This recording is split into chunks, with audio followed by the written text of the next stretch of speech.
Assalamualaikum warahmatullahi wabarakatuh. Saya mahasiswa dari Universitas Banten Jaya, Fakultas Ilmu Komputer, jurusan Teknik Informatika. Saya akan mempresentasikan materi tentang pengenalan metode Scrum untuk tugas mata kuliah Rekayasa Perangkat Lunak. Sebelum memasuki uraian materi, izin memperkenalkan diri, nama saya Elok Mahyatunisa. Selanjutnya, saya akan menguraikan materi tentang pengenalan metode Scrum. Apa sih yang dimaksud Scrum itu?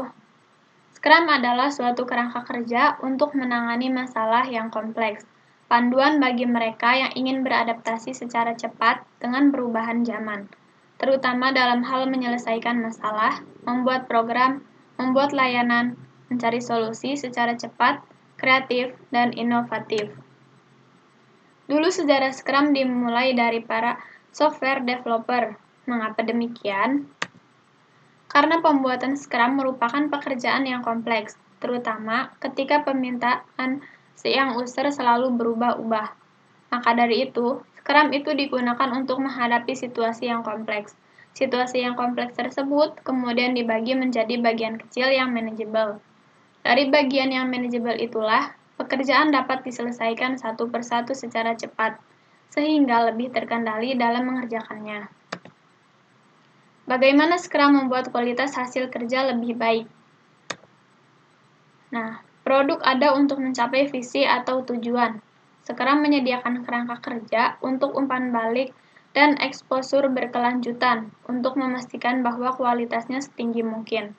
Scrum membantu memastikan kualitas dengan praktik sebagai berikut. Yang pertama, mendefinisikan dan menguraikan persyaratan tepat pada waktunya, sehingga pengetahuan tentang fitur produk serelevan mungkin. Kedua, memasukkan pengujian akhir, harian, dan umpan balik pemilik produk ke dalam proses pengembangan, memungkinkan tim pengembangan untuk mengatasi masalah saat masih baru. Ketiga, peningkatan hasil tim Scrum, produk atau layanan secara teratur, dan berkelanjutan melalui tinjauan sprint untuk pemangku kepentingan.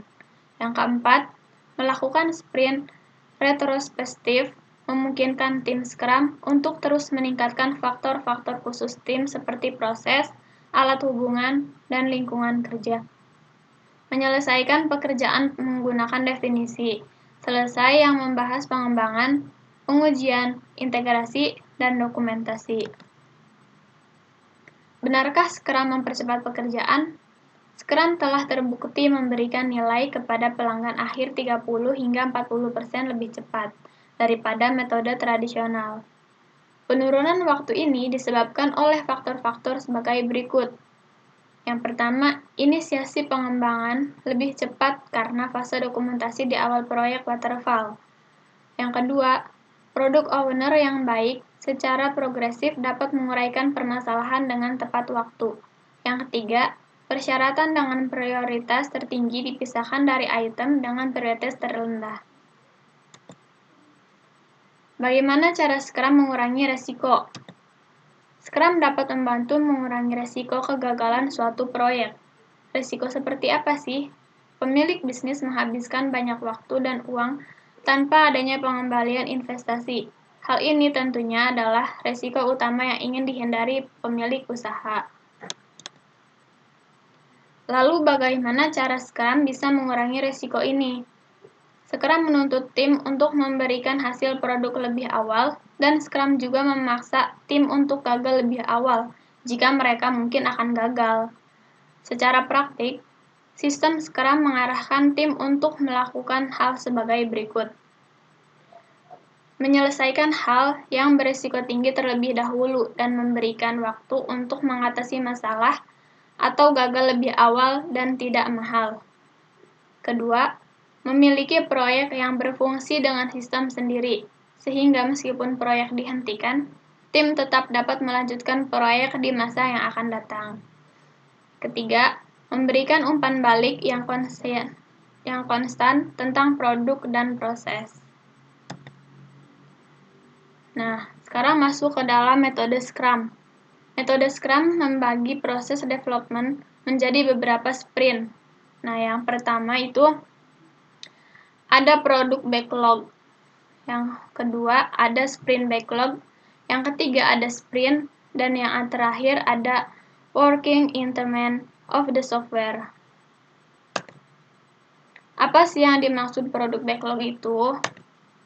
Bagian pertama ini adalah kumpulan dari hal-hal yang diperlukan dan yang harus tersedia dalam produk. Produk backlog berada dalam tanggung jawab product owner. Produk backlog sendiri adalah daftar utama dari semua fungsi yang diinginkan dalam produk. Metode Scrum tidak mewajibkan dokumentasi semua persyaratan pada awal proyek. Yang kedua, sprint backlog. Perencanaan sprint dilakukan dalam pertemuan atau meeting antara product owner dan tim developer yang akan bekerja sama untuk memilih produk backlog untuk dimasukkan ke dalam proses sprint. Sprint sendiri merupakan suatu kerangka waktu yang berdurasi paling lama 1 bulan untuk mengembangkan produk yang akan dirilis. Nah, di dalam sprint terdapat 2 bagian pekerjaan. Yang pertama, pertemuan harian, yaitu pertemuan di mana setiap 24 jam atau 1 hari, tim pengembangan bertemu untuk membahas proses pengembangan produk. Yang kedua, refleksi sprint, yaitu pertemuan yang dilakukan setiap bulannya, yang bertujuan untuk membahas hal dari sprint backlog yang telah berjalan dan telah berhasil dikerjakan, serta dapat memperbaiki dan meningkatkan kualitas produk pada sprint yang berikutnya. Increment. Increment adalah hasil dari produk backlog yang sudah selesai dikerjakan pada sprint. Di akhir sprint, increment harus sudah benar-benar selesai, yang berarti harus dalam keadaan yang usable. Tahapan-tahapan penting dalam metode Scrum dapat diuraikan menjadi beberapa poin. Yang pertama, product owner mendata seluruh permintaan terhadap produk sesuai prioritasnya. Kedua, Scrum Team memilih salah satu pekerjaan atau item dari list prioritas product owner. Dalam tahap ini, Scrum Team menganalisis, menggali, serta merencanakan alur kerja mereka dalam menyelesaikan pekerjaan ini. Yang ketiga, Scrum Team mengerjakan sesuai metode, bidang, dan permintaan yang telah disepakati bersama. Yang keempat, Scrum Master memastikan seluruh Scrum Team bekerja sesuai rencana awal. Yang kelima, di akhir waktu yang telah disediakan, atau ketika developer tim telah menyelesaikan pekerjaannya, maka pekerjaan harus sudah siap untuk dikirim. Yang keenam, review pekerjaan Scrum Team, atau review produk. Yang terakhir, proyek dianggap selesai, baik karena kualitas produk telah selesai sesuai permintaan atau karena pekerjaan sudah berada pada batas waktu yang ditentukan. Apa itu Scrum Master? Scrum Master diibaratkan seorang guru yang mengajarkan cara kerja yang lebih kolaboratif dan menyenangkan dalam mengembangkan software. Seorang Scrum Master memiliki tanggung jawab agar setiap orang yang menggunakan Scrum bisa memahami Scrum secara keseluruhan, tidak hanya aturan mainnya, tapi juga pola pikir dan nilai-nilai yang harus diterapkan dalam penerapan Scrum seperti komitmen, fokus, keterbukaan, dan rasa hormat. Scrum Master seorang leader, tetapi dia bukanlah leader yang memerintah atau otoriter, melainkan seorang leader yang melayani Scrum Team melalui facilitation dan coaching. Apa sih peran seorang Scrum Master itu? Nah, yang pertama, Scrum Master merupakan seorang yang membantu tim membangun produk dalam proses Scrum. Scrum Master memastikan praktik, nilai, dan aturan dalam Scrum diterapkan secara tepat. Selain itu, Scrum Master membantu memfasilitasi keputusan tim development yang self-organizing dan menghapus hambatan-hambatan yang dihadapi. Di dalam organisasi, Scrum Master membantu organisasi untuk memahami Scrum dan membuat perubahan yang dapat mendukung proses Scrum. Nah, tugas utama Scrum Master. memberikan layanan kepada tim Scrum dengan cara memberikan coaching kepada product owner dan tim development mengenai agility dan agile practices yang bisa meningkatkan nilai produk yang sedang dikembangkan. Kedua, memberikan coaching kepada tim development agar dapat mengembangkan software yang berkualitas tinggi dan tidak membuat technical debt di dalam software dengan menggunakan modern software engineering practices seperti test-driven development, clean coding, continuous delivery, dan sebagainya. Yang ketiga, memberikan coaching kepada product owner mengenai perannya dan bagaimana ia dapat membuat strategi pengembangan produk, memonitor progres, dan mengkuantifikasikan nilai dari produk yang dikembangkan oleh tim development di setiap sprint. Yang keempat, memfasilitasi diskusi, pembuatan keputusan, dan resolusi konflik di dalam Scrum Team bila diperlukan. Yang kelima, meningkatkan flow efficiency dari software delivery proses dengan cara menghilangkan hambatan dan mengoptimalkan proses kolaborasi antar anggota Scrum Team dan orang-orang yang berinteraksi dengan Scrum Team. Yang keenam, memfasilitasi diskusi dengan semua anggota Scrum Team untuk meningkatkan kualitas delivery proses. Yang terakhir, memastikan semua anggota Scrum Team memahami Agile Principles dan Scrum Values seperti komitmen, courage, fokus, openness, dan respect dan kaitannya dengan elemen-elemen yang ada di dalam Scrum.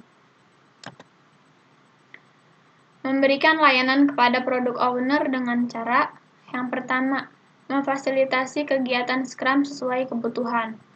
Membantu tim Scrum memahami kebutuhan akan item backlog produk yang jelas dan ringkas.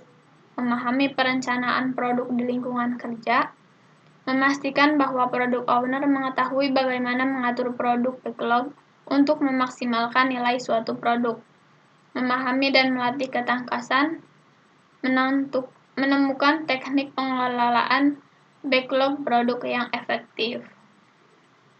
Nah, di sini ada contoh Scrum, yaitu contohnya Smart Parking. Yang pertama, di sini ada gambar petugas dan di sini ada gambar komputer, di mana petugas memasukkan data autentikasi ke dalam sistem melalui keyboard. Yang kedua, sini ada gambar mobil, petugas parkir, dan komputer, yaitu pencatatan pada saat kendaraan masuk ke area parkir, yaitu petugas mencatat nomor plat beserta jamnya.